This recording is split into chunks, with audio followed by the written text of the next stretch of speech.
എൻ്റെ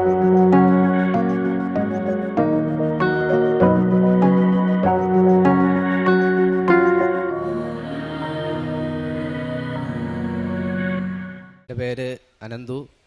ഞാൻ അടൂരിൽ നിന്ന് വരികയാണ്. ഇത് എൻ്റെ അച്ഛൻ, അമ്മ, എൻ്റെ സഹോദരി ഒരാളുണ്ട്. ഞങ്ങൾ ഈ കൃപാസനത്തിൽ ആദ്യമായി വരുന്നത് എൻ്റെ ഒരു സുഹൃത്ത് പറഞ്ഞിട്ടാണ്. പുള്ളിക്കാരി എന്നെ നിർബന്ധിച്ച് ഇവിടെ വിളിച്ചുകൊണ്ട് വരുമായിരുന്നു. ഞാൻ ഒരു വട്ടം ഇവിടെ വന്നു. എനിക്ക് ഒരു ചെറിയ പ്രശ്നങ്ങളുണ്ടായിരുന്നു. അതെല്ലാം ഞാൻ പറഞ്ഞു പ്രാർത്ഥിച്ചു. അത് പറഞ്ഞ് പ്രാർത്ഥിച്ച് ഞാൻ പോയതിന് ശേഷം ഒരാഴ്ചക്കുള്ളിൽ എനിക്ക് ആ പ്രശ്നങ്ങളെല്ലാം ഒന്ന് മാറിക്കിട്ടി. അങ്ങനെ ഞാൻ ഈ കൃപാസനത്തിൽ വന്നു. ഒരാഴ്ച കഴിഞ്ഞ് കൃപാസനത്തിൽ വന്ന് ഞാൻ ഉടമ്പടി എടുത്തു. എനിക്ക് വീട്ടിൽ ഒരുപാട് പ്രശ്നങ്ങളും കാര്യങ്ങളും എല്ലാം ഉണ്ടായിരുന്നു. എനിക്ക് 26 വയസ്സായതേ ഉള്ളൂ. ഇത് അച്ഛനമ്മയ്ക്കും ഒരുപാട് ആരോഗ്യമായിട്ടും ഒത്തിരി പ്രശ്നങ്ങളും കാര്യങ്ങളും ഉള്ള ആൾക്കാരാണ്. അങ്ങനെ അച്ഛനും ഞാനും ഒരുപാട് കിടന്ന് കഷ്ടപ്പെടുകയും വീട്ടിലെ കാര്യങ്ങൾ നോക്കുകയും എല്ലാം ചെയ്യുന്നുണ്ട്. ഞങ്ങൾക്ക് സ്വന്തമായിട്ട് എൻ്റെ ആദ്യത്തെ സാക്ഷ്യം എന്തെന്ന് വെച്ചാൽ, എനിക്ക് സ്വന്തമായിട്ടൊരു ഭൂമി, ഒരു വീട്, വസ്തു ഒന്നും ഇല്ലായിരുന്നു. ഞങ്ങൾ തമിഴ്നാട്ടുകാരാണ്. ഞങ്ങൾ ഈ കേരളത്തിൽ വന്നിട്ട് 25 വർഷമായി. എൻ്റെ ചെറുപ്രായത്തിൽ ഞാനിവിടെ വന്നതാണ്. ഞാനിവിടാണ് പഠിച്ചതും വളർന്നതും എല്ലാം ഇവിടെ തന്നെയാണ്. അങ്ങനെ എനിക്ക് ഏറ്റവും വലിയൊരു ആഗ്രഹമായിരുന്നു, എനിക്കൊരു വീട് വേണം, ഒരു വസ്തു വാങ്ങിക്കണം, ഒരു വസ്തു എന്തുമായാലും വാങ്ങിച്ചിരിക്കണം എന്നുള്ളത് ഭയങ്കര ഒരു വാശി തന്നെ ആയിരുന്നു. അങ്ങനെ ഞാൻ കൃപാസനത്തിൽ വന്ന് ഉടമ്പടി എടുത്തു. ഞാൻ 6 നിയോഗം വെച്ചതിൽ എനിക്ക് ഞാൻ ഈ വസ്തു വാങ്ങിക്കണം, എനിക്ക് വാങ്ങിക്കണമെന്നും പറഞ്ഞ് ഞാൻ വെച്ചു. കറക്റ്റ് ഞാൻ പോയി ഉടമ്പടി എടുത്തു കഴിഞ്ഞ് ഒരു രണ്ടാഴ്ച കഴിഞ്ഞപ്പോഴത്തേക്കും എനിക്കൊരു വസ്തു ഒരാൾ ഫോട്ടോ ഇട്ട് തന്നു. ഞാൻ അച്ഛനോട് വീട്ടിൽ വന്ന് പറഞ്ഞപ്പോൾ അച്ഛൻ പറഞ്ഞു, നമുക്ക് കുറച്ച് സ്വർണ്ണങ്ങളുണ്ട്, എല്ലാം ഒന്ന് പണയം വെച്ച് നമുക്കത് വാങ്ങിക്കാം എന്ന് പറഞ്ഞ് ഞങ്ങൾ ആ വസ്തു 5 സെൻറ്റ് വസ്തു 8 ലക്ഷം രൂപ കൊടുത്ത് ഞാൻ ആ വസ്തു വാങ്ങിച്ചു. ആദ്യത്തെ സാക്ഷ്യം എനിക്കത് നടന്നു കിട്ടി. അമ്മ മാതാവാണ് അതിനെനിക്ക് സഹായിച്ചത്. രണ്ടാമത്തെ സാക്ഷ്യം എന്ന് പറഞ്ഞാൽ, എൻ്റെ ചേച്ചി കല്യാണം കഴിഞ്ഞ് 2 കുഞ്ഞുങ്ങളുണ്ട്. 7 വയസ്സുള്ള ഒരു കുഞ്ഞും 2 വയസ്സുള്ള ഒരു കുഞ്ഞും ഉണ്ട്. അവർ വീട്ടിൽ ഒരുപാട്, ഇപ്പം ഈ അടുത്തിടയ്ക്ക് ഞാൻ ഉടമ്പടി എടുത്തു കഴിഞ്ഞ് കുറച്ച് നാൾ കഴിഞ്ഞിട്ട് ഇവരുടെ വീട്ടിൽ ഒരുപാട് പ്രശ്നങ്ങളും കാര്യങ്ങളൊക്കെ ഉണ്ടായി. അങ്ങനെ 2 പേരും ഡിവോഴ്സിൻ്റെ വക്കിൽ വരെ എത്തി. എൻ്റെ ചേച്ചി ആത്മഹത്യയ്ക്ക് ശ്രമിച്ചു. അങ്ങനെ അവരുടെ വീട്ടിൽ നിന്ന് വിളിച്ചു പറഞ്ഞു. അങ്ങനെ അച്ഛനും അമ്മയും അറിഞ്ഞില്ല. ഞാൻ പെട്ടെന്ന് ഓടിച്ചെന്നു. ഇവിടുന്ന് തമിഴ്നാട്ടിൽ തെങ്കാശി ചെന്ന് എൻ്റെ ചേച്ചിയെയും ആ കുഞ്ഞിനെയും ഞാൻ വിളിച്ചുകൊണ്ട് എൻ്റെ വീട്ടിൽ വരുമായിരുന്നു. അടൂരാണ് എൻ്റെ വീട്. അടൂർ വിളിച്ചുകൊണ്ട് വരുമായിരുന്നു. വന്നു കഴിഞ്ഞ് കുറച്ച് നാൾ കൊണ്ട് അവളെ അപ്പോഴും ഞാൻ പ്രാർത്ഥിക്കാറൊക്കെ ഉണ്ട്. ഞാൻ അവളെയും കൂട്ടി അവളുടെ കയ്യിൽ ഞാൻ ചോറ് പൊതി എല്ലാം എടുത്ത് ഞാൻ അവളെ ഇവിടെ എൻ്റെ വീട്ടിൽ ഞാൻ പ്രാർത്ഥിക്കാതിരിക്കുമ്പം അവളും എൻ്റെ കൂടെ ഞാൻ ഇരുന്ന് പ്രാർത്ഥിപ്പിക്കും. കുഞ്ഞിനെയും ഞാൻ തൈലമൊക്കെ തൊട്ടു ഞാൻ അവനെയും പ്രാർത്ഥിപ്പിക്കും. അങ്ങനെ അവൾക്ക് ഈ മാതാവിനോട് ഒരു വിശ്വാസം ഉണ്ടായി. അങ്ങനെ അവളും എൻ്റെ കൂടെ ആശുപത്രികളിലും അതുപോലെ അനാഥാശ്രമത്തിലെല്ലാം പത്രം കൊടുക്കാൻ, ചോറ് കൊടുക്കാൻ, പ്രേക്ഷിത പ്രവർത്തനം എല്ലാത്തിലും അവളും എൻ്റെ കൂടെ കൂടാൻ തുടങ്ങി. അങ്ങനെ ഒരു വട്ടം ഞാൻ അവളെ ഈ കൃപാസനത്തിൽ കൊണ്ടുവന്നു, പ്രാർത്ഥിപ്പിച്ചു. പുള്ളിക്കാരിക്കും ഭയങ്കര വിശ്വാസമായി. അങ്ങനെ കുറേ നാൾ, ഒരു 2-3 മാസം കഴിഞ്ഞതിനൊക്കെ ശേഷം പുള്ളിക്കാരൻ്റെ ഭർത്താവ് ഡിവോഴ്സിന് പേപ്പർ അയച്ചു. തമിഴ്നാട്ടിൽ നിന്ന് എൻ്റെ വീട്ടിലോട്ട് പേപ്പർ അയച്ചു. അവൾ ഒരുപാട് വിഷമിച്ചു. അപ്പം ഞാൻ പറഞ്ഞു, നീ ഒരു കാര്യം ചെയ്യ്, നിൻ്റെ വിഷമങ്ങളൊക്കെ മാറാൻ ഒരേ ഒരു ഇതേ ഉള്ളൂ, അത് കൃപാസനത്തിൽ പോയി നീ മനസ്സറിഞ്ഞ് പ്രാർത്ഥിച്ച് നിൻ്റെ എല്ലാം മാറണമെന്നുണ്ടെങ്കിൽ അവിടെ പോയേ പറ്റത്തുള്ളൂ. നീ ചെന്ന് ഉടമ്പടി എടുക്കുക. കാരണം നീ വേറൊരു കുടുംബത്തിൽ പോയവളാണ്. അപ്പം നീ അവിടെ ചെന്നിട്ട് നിനക്ക് നിൻ്റെ വീട്ടിൽ നീ ഉടമ്പടി എടുക്കണം എന്ന് പറഞ്ഞു. അവളെ കൊണ്ട് ഞാൻ ഇവിടെ വരുന്നു. ഞങ്ങൾ 2 പേരും വന്നു. അവളെ കൊണ്ട് ഞാൻ ഉടമ്പടി എപ്പിച്ചു. അവളും ആ സാക്ഷ്യത്തിൽ വെക്കാൻ ഞാൻ പറഞ്ഞു. ഞങ്ങളിവിടെ വന്നു. അത് കഴിഞ്ഞ് കൃപാസനത്തിൽ പോയിട്ട് വന്നിട്ട് ഞങ്ങൾ പിന്നെ തിരിച്ച് വീട്ടിൽ പോയി കറക്റ്റ് ഒരു 2-3 ദിവസം കഴിഞ്ഞപ്പോഴത്തേക്കും ഞങ്ങൾക്ക് കോടതിയിൽ പോയി, ഞങ്ങൾക്ക് ഇവളെയും വിളിച്ചുകൊണ്ട് പോയി അവിടെ ഹാജരാക്കണമായിരുന്നു. അങ്ങനെ ഞങ്ങൾ ആ പോകുന്നതിന് 2-3 ദിവസത്തിന് മുമ്പേ നാട്ടിൽ ചെന്ന് കഴിഞ്ഞ് പുള്ളിക്കാരനാണെങ്കിൽ ഒരു 3-4 മാസം കൊണ്ട് എനിക്ക് ഡിവോഴ്സ് കിട്ടിയേ പറ്റൂ എന്നുള്ള ആ ഒറ്റ പിടിവാശിയിലായിരുന്നു പുള്ളിക്കാരൻ. ഭയങ്കര വാശിയിലായിരുന്നു. എങ്ങനെ മാറിയോ എന്തോന്നൊന്നും അറിയില്ല. ഞങ്ങളൊരു അഡ്വക്കേറ്റിനെ കാണാൻ പോയി. പുള്ളിക്കാരൻ പറഞ്ഞു നമുക്ക് വനിതാ കമ്മീഷനിൽ ചെന്ന് പരാതി കൊടുക്കാം എന്ന് പറഞ്ഞു. ഞങ്ങൾ വനിതാ കമ്മീഷനിൽ നേരെ ഞാൻ, എൻ്റെ അച്ഛന്, അമ്മ എല്ലാവരും, എൻ്റെ ചേച്ചി ഉൾപ്പെടെ ഞങ്ങൾ വനിതാ കമ്മീഷനിൽ പോയി.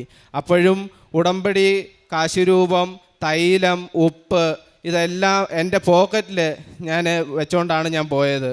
ഓരോ വട്ടവും എനിക്ക് വിഷമങ്ങൾ വരുമ്പോഴെല്ലാം അമ്മ മാതാവേ, അമ്മേ എൻ്റെ കൂടെ കാണണമേ, എൻ്റെ കൂടെ തന്നെ കാണണമേ എന്നും പറഞ്ഞാണ് ഞാൻ ഓരോ കാര്യങ്ങളും ചെയ്യുന്നത്. അങ്ങനെ ഞങ്ങൾ ആ വനിതാ കമ്മീഷൻ സ്റ്റേഷനിനകത്ത് പോയപ്പം മറ്റാരും, ബന്ധുക്കളും സുഹൃത്തുക്കളും ആരും ഇല്ല സഹായിക്കാൻ. ഈ ഒരു കാര്യത്തിൽ, എൻ്റെ ചേച്ചിയുടെ കാര്യത്തിലും ഈ കുഞ്ഞുങ്ങളുടെ കാര്യത്തിലും നോക്കാൻ ഞാൻ ഒറ്റ ഒരുത്തനേ ഉള്ളായിരുന്നു. അങ്ങനെ എനിക്ക് വിഷമിച്ചു. അമ്മ മാതാവേ, ആരും ഇല്ലല്ലോ കൂടെ, നീയെങ്കിലും എൻ്റെ കൂടെ കാണണം എന്നും പറഞ്ഞ് ഞാൻ അവിടെ വിശ്വാസ പ്രമാണം ചൊല്ലി എൻ്റെ പോക്കറ്റിലിരുന്ന് ഉപ്പെടുത്ത് ഞാൻ തുറന്നു അവിടെ ഇട്ടു.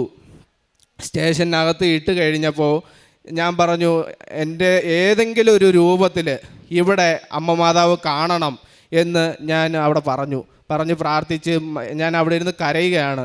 നോക്കിയപ്പോൾ ഒരു ജീപ്പ് വരുന്നു. ഒരു SI മേഡമാണ്, ഒരു സ്ത്രീയാണ് ഇറങ്ങി വരുന്നത്. പുള്ളിക്കാരി ഇറങ്ങി വന്നു, കാര്യങ്ങളൊക്കെ ചോദിച്ചു. 2 പേരെയും നിർത്തി ഭർത്താവിനെയും വിളിപ്പിച്ച് 2 പേരെയും കാര്യം പറഞ്ഞു. പുള്ളിക്കാരന് എങ്ങനെ മനസ്സ് മാറിയെന്നറിയില്ല. പുള്ളിക്കാരന് ആ SI മേഡം പറഞ്ഞപ്പം തന്നെ പുള്ളിക്കാരൻ ഞാൻ ഡിവോഴ്സ് ഞാൻ തിരിച്ചെടുക്കാം, അവളുമായിട്ട് ഞാൻ ജീവിച്ചോളാം എന്ന് പറഞ്ഞു. അങ്ങനെ ആ മേഡത്തിൻ്റെ അടുത്ത് ഞാൻ ഒരുപാട് കരഞ്ഞ് പ്രാർത്ഥിച്ചു പറഞ്ഞു ഞാൻ. അങ്ങനെ പുള്ളിക്കാരി എൻ്റെ അടുത്ത് എന്നെ വിളിച്ചിട്ട് പറഞ്ഞു, നീ ഇങ്ങ് വാന്ന് പറഞ്ഞു. എന്നിട്ട് ഞാൻ പുള്ളിക്കാരൻ്റെ അടുത്തോട്ട് ചെന്നു. എൻ്റെ നെറ്റിയിൽ ഒരു കുരിശ് വരച്ചിട്ട് പുള്ളിക്കാരി പറയുക, നാളെ ഞായറാഴ്ചയാണ്, ഞാൻ ദാനം കൂടാൻ പോവും.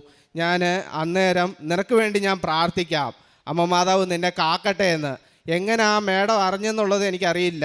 പക്ഷേ മാതാവ് അവിടെ പ്രത്യക്ഷപ്പെട്ടെന്നുള്ളത് സത്യമാണ്. അന്ന് ഒപ്പിട്ട് പേരെഴുതി എല്ലാം ഒപ്പിട്ട് അവരോട് പറഞ്ഞു, ഞങ്ങൾ ഈ പ്രശ്നം നിർത്തിക്കോളാം എന്നും പറഞ്ഞ് ഞങ്ങൾ ഒരുമിച്ച് ജീവിച്ചോളാം എന്നും പറഞ്ഞു. പുള്ളിക്കാരൻ തന്നെ ഒപ്പിട്ട് എല്ലാം കൊടുത്തിട്ട് കോടതിയിൽ ചെന്നും പോയി എല്ലാം എല്ലാം എഴുതി പരാതി തീർത്തു. പുള്ളിക്കാരനും ചേച്ചിയും കുഞ്ഞുങ്ങളും ഇപ്പോൾ സന്തോഷമായിട്ട് നല്ല അടിപൊളിയായിട്ട് ജീവിക്കുന്നു അവർ. അങ്ങനെ എൻ്റെ മൂന്നാമത്തെ സാക്ഷി എന്തെന്നാൽ, എനിക്ക് വയസ്സ് 26 വയസ്സായി. ഇതുവരെ പഠിച്ചു കഴിഞ്ഞിട്ട് ജോലിയോ കാര്യങ്ങളോ ഒന്നും ആയിട്ടില്ല. അച്ഛനാണ്. പുള്ളിക്കാരന് ഞാനും കൂടെ കൊറോണ സമയം തൊട്ട് ഒരുപാട് കിടന്ന് കഷ്ടപ്പെട്ടു. കാരണം ഞങ്ങളുടെ പണിയെന്ന് പറഞ്ഞാൽ കോൺക്രീറ്റ് പണിയാണ്. ഞങ്ങൾ 2 പേരും കോൺക്രീറ്റിന് പോവുക, കിടന്ന് പണിയുക, വെയിലും മഴയും നനഞ്ഞ് ഒരുപാട് കിടന്ന് കഷ്ടപ്പെട്ടു. ഒരുപാട് കിടന്ന് കഷ്ടപ്പെട്ടു. അപ്പോഴും ഞാൻ അമ്മ മാതാവിനോട് ഞാൻ ചോദിക്കുന്നത്, അമ്മ മാതാവേ, എനിക്കൊരു ജോലി കിട്ടണം, ഞാൻ പഠിച്ചതിനുള്ള ഒരു ജോലി കിട്ടണം. എനിക്ക് പഠിച്ചത് ഗ്ലോബൽ അക്കൗണ്ടിങ് സോഫ്റ്റ്വെയർ പഠിച്ചതാണ്. ടാലി, വേർഡ് അങ്ങനെയുള്ള കാര്യങ്ങൾ ഞാൻ പഠിച്ചതാണ്. +2 കഴിഞ്ഞിട്ട് ഞാൻ അതിനാണ് പോയത്. പഠിച്ച് ഞാൻ പാസ്സായി. സർട്ടിഫിക്കറ്റും എൻ്റെ കൈ വെച്ചുകൊണ്ടാണ് ഞാൻ ഈ കോൺക്രീറ്റ് പണിക്കും മറ്റ് കൂലിപ്പണിക്കെല്ലാം പോയിക്കൊണ്ടിരുന്നത്. അങ്ങനെ അമ്മ മാതാവിനോട് ഞാൻ ഒരു ദിവസം വിഷമിച്ച് ഞാൻ കരഞ്ഞിരുന്ന് പ്രാർത്ഥിച്ചു, അമ്മ മാതാവേ, എനിക്കൊരു ജോലി കിട്ടണം, എനിക്ക് പറ്റുന്നില്ല, എത്രയും നാളും ഞാൻ ഇങ്ങനെയൊക്കെ കുറേ കഷ്ടപ്പെട്ടു, ഇനി എന്നെക്കൊണ്ട് പറ്റുന്നില്ല, എനിക്കൊരു ജോലി അമ്മ മാതാവ് ശരിയാക്കി തരണേ എന്ന് പ്രാർത്ഥിച്ചു. ഇവിടെ വന്ന് ഞാൻ ഉടമ്പടി പുതുക്കിയിട്ട് ഈ ആൾത്താരെ വന്ന് ഞാനിവിടെ വന്നിരുന്ന് ഞാൻ പ്രാർത്ഥിച്ചു. കരഞ്ഞിരുന്ന് ഞാൻ പ്രാർത്ഥിച്ചു, അമ്മ മാതാവേ, ഞാൻ ഇവിടുന്ന് പോവുകയാണ്, എനിക്ക് ഇവിടെ പോയി കഴിഞ്ഞ ഉടനെ തന്നെ എനിക്ക് ജോലി ലഭിക്കണം എന്ന് ഞാൻ അമ്മ മാതാവിനോട് ഇവിടെ ഇരുന്ന് ഞാൻ കരഞ്ഞ് പ്രാർത്ഥിച്ചിട്ട് ഞാൻ പോയ 2ാമത്തെ ദിവസം തന്നെ എൻ്റെ ഒരു സുഹൃത്ത് വിളിച്ചിട്ട് പറഞ്ഞു, എടാ, ദുബായിൽ നിനക്ക് ഒരു അക്കൗണ്ടൻറ്റ് വേക്കൻസി വന്നിട്ടുണ്ട്, നീ എത്രയും പെട്ടെന്ന് അതിൻ്റെ പേപ്പറും കാര്യങ്ങളും കൊടുത്ത് അത് ശരിയാക്കണമെന്ന് പറഞ്ഞു. ഞാനും അതെല്ലാം കൊടുത്ത് ശരിയാക്കി. ഇപ്പോൾ ഏകദേശം 1 മാസമായി. എനിക്ക് ടിക്കറ്റ് വന്നു. നാളെ രാത്രി 11 മണിയാകുമ്പോൾ ഞാൻ ദുബായി പോവുകയാണ്. കാരുണ്യ പ്രവർത്തികൾ ഞാൻ ചെയ്യുന്നത്, എനിക്ക് ഒരുപാട് സമയമൊന്നും കിട്ടാറില്ല. ഞാൻ അച്ഛനും ഞാനും കൂടെ ജോലിക്ക് ഒരുപാട് ജോലി എടുത്തിട്ടേക്കുന്നതാണ്. അപ്പോൾ അതുകൊണ്ട് എനിക്ക് ഒത്തിരിയൊന്നും പോകാൻ പറ്റത്തില്ല. എങ്കിൽ തന്നെയും എനിക്ക് സമയം കിട്ടുന്ന ചില ഞായറാഴ്ചകളിൽ, ശനിയാഴ്ചകളിൽ, അല്ലെ പണിയില്ലാത്ത ദിവസം ഞാൻ